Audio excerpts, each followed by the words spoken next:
This is Democracy Now!, democracynow.org, The War and Peace Report. I'm Amy Goodman. We're on the road in Medford, Oregon, broadcasting from Southern Oregon Public Television. Much of the East Coast is shut down today as residents prepare for Hurricane Sandy, a massive storm that could impact up to 50 million people from the Carolinas to Boston. New York and other cities have shut down schools and transit systems. Hundreds of thousands of people have already been evacuated. Millions could lose power over the next day. The storm has already killed 66 people in the Caribbean, where it battered Haiti and Cuba. Meteorologists say Sandy could be the largest ever to hit the U.S. mainland. While not as powerful as Hurricane Katrina, the storm stretches a record 520 miles from its eye. Earlier this morning, the National Hurricane Center said the hurricane's wind speed increased to 85 miles per hour, with additional strengthening possible, describing it as a rare hybrid superstorm. Forecasters say Sandy was created by an Arctic jet stream wrapping itself around a tropical storm. The storm could cause up to 12 inches of rain in some areas, as well as up to 3 feet of snowfall in the Appalachian Mountains. Flooding is also expected to be a major problem. The National Weather Service has warned of record-level flooding and life-threatening storm surges in coastal areas. The Nuclear Regulatory Commission has announced it's taking special precautions for the storm. There are at least 16 nuclear reactors located within the path of the storm. 6 oil refineries are also in the storm's path. While the news media have been covering Hurricane Sandy around the clock, little attention has been paid to the possible connection between the storm and climate change. Scientists have long warned how global warming would make North Atlantic hurricanes more powerful. Just 2 weeks ago, the Proceedings of the National Academy of Sciences published a major study on the connection between warmer sea surface temperatures and increase in stronger Atlantic hurricanes. The report said, quote, "In particular, we estimate that Katrina magnitude events have been twice as frequent in warm years compared with cold years." We begin today's show with 2 guests. With me here in Oregon, we're joined by Greg Jones, climate scientist and professor of environmental studies at Southern Oregon University in Ashland. And joining us by Democracy Now! Video stream is Bill McKibben, co-founder and director of 350.org. He's author of numerous books, including Earth, Making a Life on a Tough New Planet. On November 7th, 350.org is launching a 20-city nationwide tour called Do the Math, to connect the dots between extreme weather, climate change, and the fossil fuel industry. We welcome you both to Democracy Now! Let's start with Bill McKibben. Bill, you've just made it back to Vermont, to your home. Can you talk about the significance of what the East Coast is facing right now? Well, I think, Amy, that the first thing is this is a storm of really historic proportion. It's really like something we haven't seen before. It's huge. It's half again the size of Texas. It's coming across water that's near record warmth as it makes its way up the East Coast. Apparently, we're seeing lower pressures north of Cape Hatteras than have been ever recorded before. The storm surge, which is going to be the very worst part of this storm, is being driven by that huge size and expanse of the storm. But of course, it comes in on water that's already somewhat higher than it would have been in the past because of sea level rise. It's a monster. It's Frankenstorm, frankly, is not only a catchy name, in many ways, it's the right name for it. This thing is stitched together from elements natural and unnatural, and it seems poised to cause real havoc. The governor of Connecticut said yesterday, the last time we saw anything like this was never. And I think that's about right. There certainly was a lack of discussion, to put it mildly, in the presidential debates around the issue of climate change. Yeah, I don't think it was raised at all. Mitt Romney's feeling this morning for having the one mention he's made the whole time, his big laugh line at the Republican convention, was how silly it was for Obama to be talking about slowing the rise of the oceans. I'd say that's wins pretty much every prize for ironic right now. There has been a pervading climate silence. We're doing our best to break that. Yesterday afternoon, there was a demonstration in Times Square, a sort of giant dot to connect the dots with all the other climate trouble around the world. Overnight, continuing in Boston, there's a week-long vigil outside Government Center to try and get the Senate candidates there to address the issue of climate change. It's incredibly important that we not only, first priority is obviously people's safety and assisting relief efforts in every possible way. But it's also really important that everybody, even those who aren't in the kind of path of this storm, reflect about what it means that in the warmest year in U.S. history, when we've seen the warmest month, July, of any month, any year in U.S. history, in a year when we saw essentially summer sea ice in the Arctic just vanish before our eyes, what it means that we're now seeing storms of this unprecedented magnitude. If there was ever a wake-up call, this is it. Let me play the clip you're referring to of Mitt Romney at the Republican convention in Tampa. President Obama promised to begin to slow the rise of the oceans.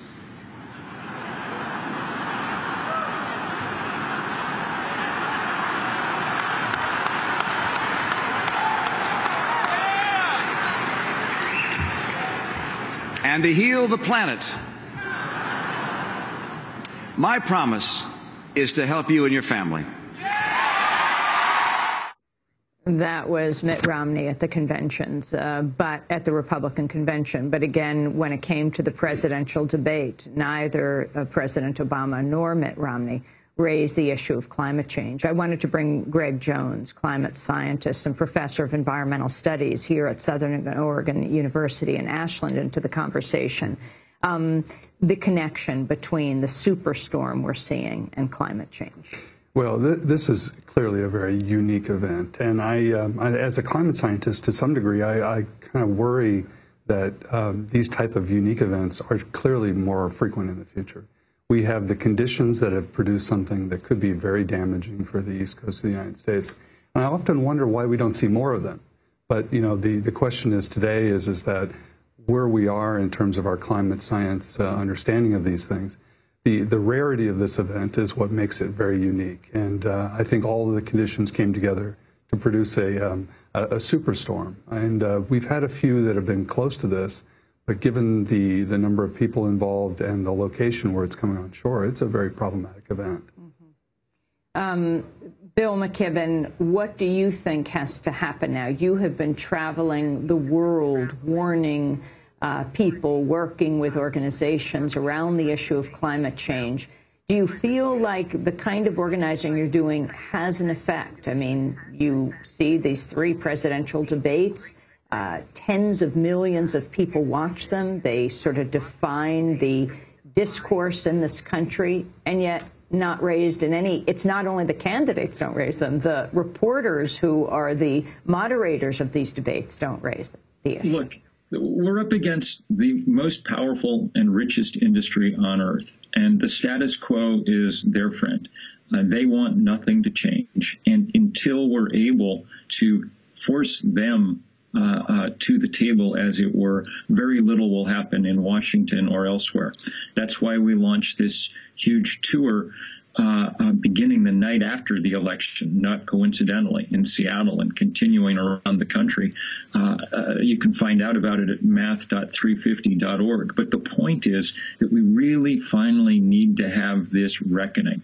Either the fossil fuel industry keeps pouring carbon into the atmosphere and we keep seeing this kind of event, or we take some action. Here's the thing always to remember: the crazy changes that we're seeing now, the fact that we broke the Arctic this summer, the fact that the oceans are 30% more acid, that's all happened when you raised the temperature of the Earth 1 degree. The same scientists who told us that was going to happen are confident that the temperature will go up 4 degrees, maybe 5, unless we get off coal and gas and oil very quickly. And to do that, it's nice to talk to Washington, But in certain ways, Washington's turned into customer service for the fossil fuel industry. It's time to take on that industry directly. Not time today. Time today is to take care of people all up and down the East Coast, to work in the relief efforts, to get the message out as this storm heads north. We in Vermont, knowing from last year's superstorm Irene, have a pretty good idea of just how traumatic this is going to be. So the short-term effort's all about people. But the slightly longer term effort is to make sure that we're not creating a world where this kind of thing happens over and over and over again. Bill, you mentioned that the storm is made up of elements both natural and unnatural. What do you mean by that? Well, look, I mean, global warming doesn't cause hurricanes. We've always had hurricanes. Hurricanes cause when a tropical wave comes off the coast of Africa and moves onto warm water, and the wind shear is low enough to let it form a circulation and so on and so forth. But we're producing conditions like record warm temperatures in seawater that make it easier for this sort of thing to get, in this case, up the Atlantic with a head of steam. We're raising the sea levels, and when that happens, it means that whatever storm surge comes in from a higher level than it would have before. We're seeing. And there are meteorologists, although I don't think this is well studied enough yet to really say it conclusively. There are people saying that things like the huge amount of open water in the Arctic have been changing patterns of big wind current patterns across the continent that may be contributing to these blocking pressure areas and things that we're seeing. But to me, that at this point is still mostly speculation. What really is different is that there is more moisture and more energy in this narrow envelope of atmosphere. And that energy expresses itself in all kinds of ways. That's why we get these record rainfalls now, time after time. I mean, last year it was Irene and then Lee directly after that. This year, this storm, they're saying, could be a 1,000-year rainfall event across the mid-Atlantic. I think that means more rain than you'd expect to see in 1,000 years, but I can pretty much, I'd be willing to bet that it won't be long before we see another one of them, because we're changing the odds. By changing the Earth, we change the odds. And one thing for all of us to remember today, even as we deal with the horror on the East Coast, is that this is exactly the kind of horror people have been dealing with all over the world. 20 million people were dislocated by flood in Pakistan 2 years ago. There are people with kind of existential fears about whether their nations will survive the rise of sea level. We're seeing horrific drought, not just in the Midwest, but in much of the rest of the world. This is the biggest thing that's ever happened on Earth, climate change. And our response has to be the same kind of magnitude. Bill McKibben, why are you waiting till after the presidential election to have your 20-city tour raising the issue, calling it Do the Math? Well, I mean, we've been involved as we can be in the political fight, but we don't want this issue to go away when elections are over. Even if Barack Obama wins, we do not want everybody to just, oh, well, he'll take care of it. That's what happened 4 years ago. What we want is for no matter who wins, and no matter who wins in the Senate and the House, we want to put the fossil fuel industry front and center and put real pressure on them. We're going to try and launch a divestment movement that looks like the one around South Africa a quarter century ago. We're going to be bringing home the math that I described in a piece in Rolling Stone this summer that went kind of viral, explaining that the fossil fuel industry already has 5 times more carbon in its inventory than even the most conservative government thinks would be safe to burn. And every day they go out looking for more. This is a rogue industry now. I mean, if Sandy is a rogue storm, then say Exxon is a rogue industry. They, in their inventory alone, have more than 7% of the carbon necessary to take us past 2 degrees. They're outlaws not against the laws of the state, but against the laws of physics. And you begin to see the results of that when you look around events like today's. Bill McKibben, I want to thank you for being with us. And very quickly, how are people in Vermont preparing? I mean, when Hurricane Irene hit, it ended up not being a very big deal in New York, but it ended up being a massive catastrophe for your state, for Vermont. And in Vermont, what's in a very happening? long How are you time, we're preparing expecting to lose power and have very strong winds. I think selfishly, those of us in Vermont are just almost psychologically, we really, a year later, don't need to be the center of this storm. We don't wish it on anybody else. But physically and psychologically, Vermont's barely recovered from Irene. And we have some incredible sense of sympathy for the people who are getting hammered hardest by Sandy this time around.